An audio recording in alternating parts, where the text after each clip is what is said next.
네, 안녕하십니까. 신지식인 정인태입니다. 저는 국립한국복지대학교 특임교수를 역임했습니다. 네, 지지율 15% 이상이어야 TV 토론 참여라고 네, 강용석 방송금지 가처분 신청이 이제 법원에서 인용이 됐는데요.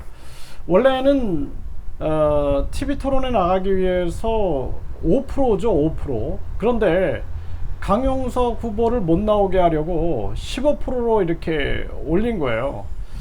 참 이게 이렇게 불공정한 사회가 어디 또 있을까요? 참 안타깝습니다. 뭐 저는 강용석 후보를 뭐 지지하거나 그러지는 않습니다. 왜냐하면은 가로세로 연합당을 창당 거론하는 걸 보면서 좀 공정한 마음이 부족하구나라는 생각을 했거든요. 왜냐하면은 가로세로 연구소라는 그 본인의 기관이 있는데 정당 이름을 가로세로 연합당, 저는 그거 공감이 전혀 되지 않습니다.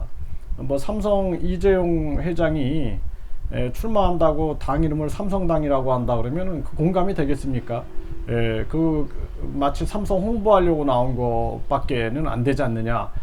그래서 뭐 강용석 후보에 대해서 저는 지지하거나 그러지는 않는데 이건 아니다라는 거예요. 아닌 건 아니다라고 말하는 겁니다. 그래서 원래는 TV 토론 나가기 위해서는 5%의 그 지지율이 있으면 되는데 이번에 이 지금 강용석의 뒷덜미 잡힌 김은혜, 김동연 TV 토론 이거 보면은요, 한국의 방송기자 클럽이 김은혜, 김동연, 네, KBS, SBS, MBC, MBN 이렇게 해가지고 방송 4개사가 함께하는 TV 토론을 전개를 하는데 그런데 무소속 후보의 경우에는 15% 이상 지지율을 얻어야 토론회에 초청한다라는 기준을 내세웠다라는 거예요.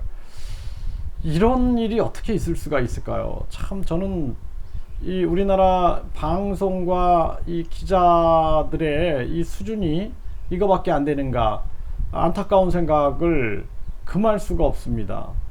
그래서 이 지금 재판부는 한국방송기자클럽 토론회는 공직선거법상 81조에 정한 단체 주간 토론회에 해당되나 실질적으로는 82조에 정한 방송 토론회와 다를 바가 없고, 방송 토론회의 경우 지방자치단체장 선거 토론회 대상은 여론조사 지지율 5% 이상인 후보자이므로 15% 이상이라는 것은 너무 과대하다라는 거죠.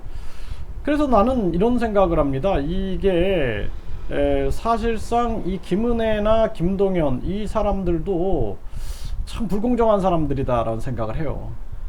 이렇게 하면 이러면 안 된다라고 얘기를 해야 되거든요. 자기들만을 위한 세상이 아니죠.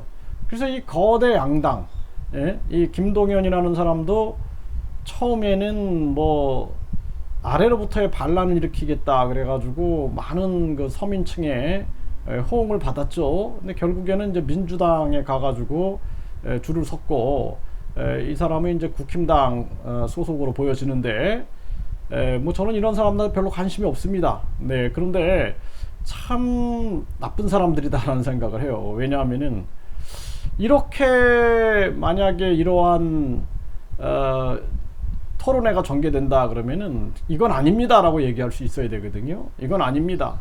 우리가 이 사회가 선거에서 이기는 것보다 더 중요한 것은 공정한 것입니다라고 말해야 된다라는 거죠.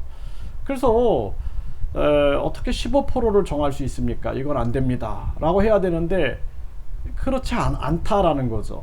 저 같으면은 그건 아니다라고 분명히 얘기할 것 같아요. 그래서 공정한 사회로 가야 되는데 그렇지 않다라는 거예요. 그래서 거대 양당이 무너져야 된다. 저는 그렇게 생각을 합니다. 이런 김동연 같은 기득권 세력들, 또 이 김은혜 같은 기득권 세력들은 반드시 국민들에게 심판을 받아야 된다. 저는 그렇게 생각을 합니다. 뭐 제가 아까 말씀을 드렸던 것처럼 저는 강용석 지지자 아닙니다. 그래서 강용석이 가로세로 연합당을 만든다라는 언급을 할 때 저는 마음을 딱 접었거든요. 이 국민을 진정으로 생각하는 마음이 이 부족하구나라는 생각을 했는데, 참 이 참 우리나라 정치에 희망이 없다라는 생각을 갈수록 하게 되고요. 이러한 잘못된 토론회, 언제까지 우리 국민들이 이런 상황을 지켜만 봐야 되느냐. 국민투표 시민 발안제만이 이 세상을 바꿀 수 있는 길이다. 저는 그렇게 다시 한번 느끼게 됩니다.